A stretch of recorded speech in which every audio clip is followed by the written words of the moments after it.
Hay momentos en la vida en los que el suelo bajo tus pies desaparece. No por un terremoto, no por una tragedia anunciada, sino por algo mucho más cruel. La duda sembrada por alguien que debería protegerte. Una semilla de veneno plantada en el corazón de tu familia, regada con palabras susurradas, con miradas de reojo, con sonrisas falsas que esconden cuchillos afilados. ¿Alguna vez has sentido que no importa cuánto des, cuánto ames, cuánto te sacrifiques, siempre habrá alguien esperando el momento exacto para decirte que no eres suficiente? ¿Que tu amor no cuenta? ¿Que tus hijos, la carne de tu carne, son un error que necesita ser verificado? Hoy te voy a contar mi historia. Una historia que pensé que solo me pasaba a mí, hasta que empecé a escuchar a otras mujeres, madres como yo, que también habían sido humilladas, señaladas, juzgadas por el simple hecho de que sus hijos no encajaban en el molde perfecto que alguien más había diseñado para ellos. Esta es la historia de cómo mi suegra me exigió una prueba de ADN porque mi hijo no nació güerito, y de cómo ese momento de dolor se convirtió en el día en que finalmente entendí quién era yo realmente y qué clase de mujer quería ser. Si alguna vez te han hecho sentir menos, si alguna vez han dudado de ti sin razón, si alguna vez has tragado humillaciones en silencio, porque así es la familia, quédate conmigo, porque al final de este camino hay una verdad que todas necesitamos escuchar, una verdad que puede cambiarlo todo. Conocí a Roberto cuando yo tenía 23 años. Era guapo, trabajador y tenía esa sonrisa que te hace olvidar tus propios apellidos. Nos casamos al año y medio en una boda sencilla pero llena de amor. Yo la feliz. Creía que había encontrado mi lugar en el mundo. La mamá de Roberto, doña Estela, siempre fue particular. Desde el principio me midió con la mirada como si yo fuera un mueble que su hijo había comprado en una tienda de segunda mano. «Ah, qué linda», decía, pero su tono era como hielo. Nunca me llamaba por mi nombre. Era la muchacha, la esposa de mi hijo o simplemente ella. Yo intentaba ganarme su cariño. Cocinaba sus platillos favoritos, la visitaba aunque ella nunca me visitaba a mí, sonreía cuando me hacía comentarios sobre mi forma de vestir, de hablar, de ser. «Es que tú vienes de otra familia», me decía, como si eso fuera un pecado, como si yo viniera de Marte. Pero nada de eso importó el día que nació mi hijo. Sebastián llegó al mundo en una tarde de septiembre con los ojitos apretados y un llanto que parecía música celestial. Yo lo miré y supe con cada fibra de mi ser que ese niño era mi propósito, mi razón de existir. Roberto lloró de felicidad. Nos tomamos fotos, llamamos a nuestras familias. Y ahí empezó todo. Doña Estela llegó al hospital 2 horas después. Entró a la habitación con esa expresión que yo ya conocía, la de alguien que viene a inspeccionar, no a celebrar. Se acercó a la cunita, miró a Sebastián por un largo rato y luego me miró a mí. «Está morenito», dijo. 4 palabras. 4 palabras que sonaron como una sentencia. «Sí», respondí, todavía con la inocencia de quien no entiende el golpe que acaba de recibir. Salió a mi papá. Él también es morenito. Ella no dijo nada más, solo asintió, con esa sonrisa delgada y peligrosa, y se fue. Pero desde ese día algo cambió. Los primeros meses después del nacimiento de Sebastián fueron un torbellino. Yo estaba exhausta, luchando con la lactancia, con las noches sin dormir, con esa sensación de que mi cuerpo ya no era mío. Roberto trabajaba muchas horas. Yo me sentía sola, pero pensaba que era normal, que todas las mamás pasaban por lo mismo. Lo que no era normal eran las visitas de doña Estela. Venía sin avisar, tocaba el timbre y entraba como si la casa fuera suya. Se sentaba en la sala, cargaba a Sebastián y empezaba con sus comentarios. «Ay, mija, ¿y por qué está tan prieto? ¿No le pones cremita? Qué raro que no haya sacado los ojos claros de Roberto. En mi familia todos nacimos güeritos. Todos». Al principio yo me reía, incómoda. Luego empecé a defenderme. Es que los genes son así, suegra. Mi familia también cuenta. Pero ella nunca se callaba.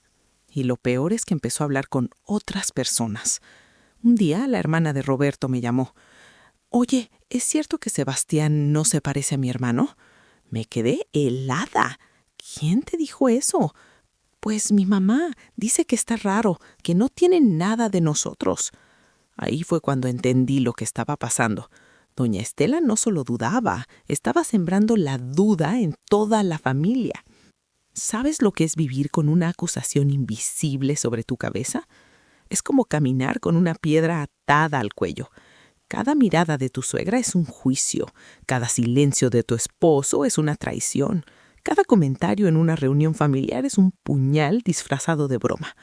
Yo empecé a cambiar, dejé de sonreír en las fotos, dejé de ir a las reuniones familiares, me encerraba en mi casa con mi hijo, porque ahí, al menos, nadie me juzgaba, nadie me decía que mi amor era sospechoso.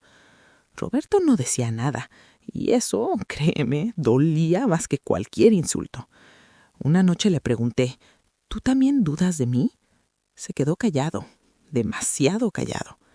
No, dijo finalmente, pero mi mamá tiene razón en una cosa. Sebastián no se parece a nadie de mi familia. Sentí que el piso se abría bajo mis pies. ¿Y eso qué importa?, le grité. ¿Desde cuándo el parecido físico define a una familia? ¿Desde cuándo el amor tiene que venir con ojos azules y piel clara? Él no supo qué responder, y yo supe en ese momento que estaba sola. Pasaron 6 meses más, 6 meses en los que doña Estela seguía con sus indirectas, en los que la familia de Roberto me miraba como si yo fuera una extraña, en los que mi esposo se hacía el desentendido. Hasta que un domingo, en una comida familiar, explotó. Estábamos todos sentados en el comedor de la casa de doña Estela. Ella sirvió la comida, sonriendo como siempre, esa sonrisa de víbora escondida entre las flores. De repente dejó caer su tenedor. El ruido hizo que todos volteáramos. «Ya no aguanto más», dijo con voz firme, casi teatral. «Tengo que decir lo que todos estamos pensando». El silencio fue absoluto.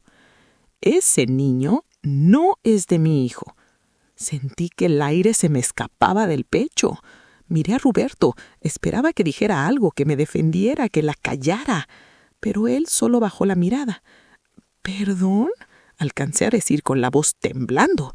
«Lo que oíste», continuó ella cruzándose de brazos. «Sebastián no se parece a nadie de esta familia. Y yo no soy tonta. Quiero una prueba de ADN». Me levanté de la mesa. Las piernas me temblaban. «¿Cómo te atreves?» «Me atrevo porque soy la abuela», dijo fría como el hielo, «y tengo derecho a saber si ese niño es mi nieto de verdad». Miré a Roberto otra vez. Nada, ni una palabra. «Está bien», dije con una calma que no sabía que tenía. «Hagamos la prueba». Salí de esa casa con mi hijo en brazos y las lágrimas quemándome la cara. Pero por dentro algo había cambiado. Ya no estaba triste, estaba furiosa, estaba determinada. Iba a demostrarle a esa mujer, a esa familia y sobre todo a mí misma que yo no tenía nada que ocultar. Conseguí la cita para la prueba. Roberto me acompañó en silencio. Sebastián, ajeno a todo, jugaba con sus manitas mientras le tomaban la muestra. Yo firmé los papeles, pagué y salimos. ¿Estás segura de que quieres hacer esto?, me preguntó Roberto en el carro. ¿Tú estás seguro de que quieres seguir casado conmigo?, le respondí. Porque si después de todo lo que hemos pasado todavía dudas, entonces ya no tenemos nada de qué hablar. Se quedó callado. Otra vez. 2 semanas después llegaron los resultados. Roberto y yo estábamos sentados en la sala. Abrí el sobre con las manos temblorosas. Leí la hoja 1, 2, 3 veces y luego me eché a reír. Probabilidad de paternidad, 99.9%. Roberto era el padre. Obvio, siempre lo había sido. Pero más allá del resultado, había otra cosa en ese papel. Una línea que explicaba por qué Sebastián había nacido con la piel más oscura. Los genes recesivos de mi familia materna, mezclados con los de Roberto, habían producido una combinación completamente natural y hermosa. Nuestro hijo era moreno porque la genética es así, impredecible, diversa, perfecta. Llamé a doña Estela. «Ya tengo los resultados», le dije. «Ven a la casa, trae a toda la familia». Esa tarde, el comedor de mi casa estaba lleno. Todos estaban ahí. Doña Estela, sus otros hijos, las cuñadas, los primos, todos esperando el veredicto, como si mi vida fuera un reality show. Puse el papel sobre la mesa. «Aquí está su prueba», dije, mirándola a los ojos. «Sebastián es hijo de Roberto. Siempre lo fue. Y ustedes, todos ustedes, me deben una disculpa». Doña Estela leyó el papel. Su rostro, por primera vez en meses, no tenía esa expresión de superioridad. Estaba pálida, callada. «Yo no sabía», empezó a decir. «No», le interrumpí. «No sabías porque nunca te importó saber. Solo te importó juzgar, humillarme, hacerme sentir que no era suficiente, que mi amor no valía, que mi hijo, mi hermoso hijo, era un error». Las lágrimas empezaron a correrme por la cara, pero esta vez no eran de dolor, eran de liberación. Me hiciste dudar de mí misma, me hiciste creer que yo era el problema, pero el problema nunca fui yo. Fue tu incapacidad de aceptar que las familias no son moldes perfectos, son mezclas, son colores, son diferencias que se unen por amor. Nadie dijo nada. Roberto me tomó de la mano. Finalmente. Doña Estela nunca me pidió perdón con palabras, pero sus acciones cambiaron. Dejó de hacer comentarios, empezó a cargar a Sebastián con más cariño. A veces, cuando la veía mirarlo, notaba algo en sus ojos, quizá arrepentimiento, quizá vergüenza. Yo no la perdoné de inmediato, porque el perdón no es algo que se da por obligación. Es algo que se construye día a día, con respeto, con cambios reales, con humildad. Pero aprendí algo mucho más valioso que cualquier disculpa.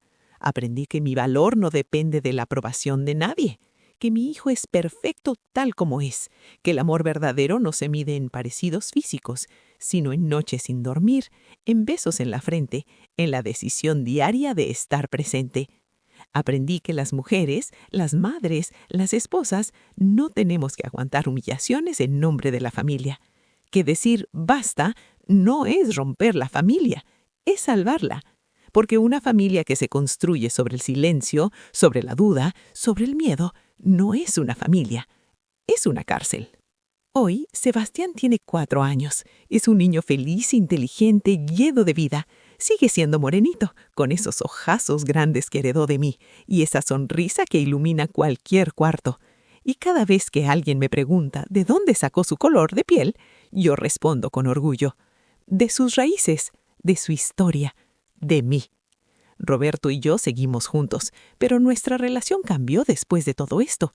Él tuvo que aprender a poner límites, a defenderme, a entender que el silencio también es una forma de traición.